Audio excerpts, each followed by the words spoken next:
Обвинителката Вилма Русковска отвори истрага за рекламирањето на ВМРО ДПМНЕ во анонимни портали на последните избори. По нејзин налог утрово се претресуваат 3 фирми кои фактурирале во име на 9 интернет сајтови.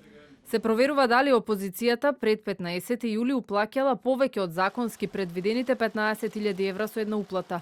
Извори од истрагата за телевизија 24 велат дека ВМРО ДПМНЕ и коалицијата Обнова за Македонија потрошила 20.000 евра, сумата ја распределила на 7 анонимни портали. Се проверува дали рекламите кои сајтовите ги објавувале се поклопуваат со описот на фактурите. Одземена е и документацијата од АВМУ за 9 портали. Дали биле прописно регистрирани Лејди, Среќат, Градина, Индиго, Вести Скопје, Екран, Бизнис Вести, Макпрес и Таймском МК. И дали истите објавиле ценовник за рекламен простор на политичките партии, како и евиденција во кој период биле наводните реклами. Телевизија 24 ги провери вебсајтовите кои се под лупа на обвинителството и според достапните податоци од вкупно 9, 4 немаат импресум. Кај останатите 5 сајта е објавено кој работи и уредува вести.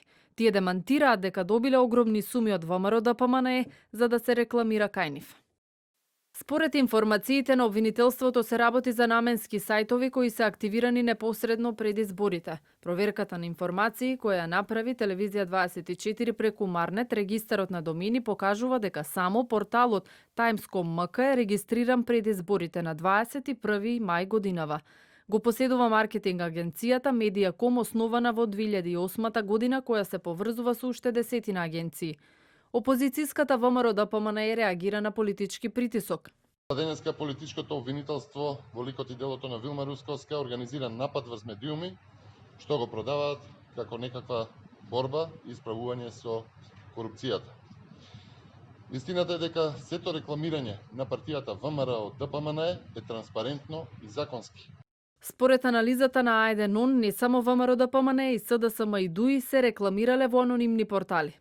Оваа истрага ќе се шири и за другите политички партии доколку има злоупотреби и ќе се анализира рекламирањето на последните парламентарни избори, најавува шефицата на обвинителството за гонење организиран криминал.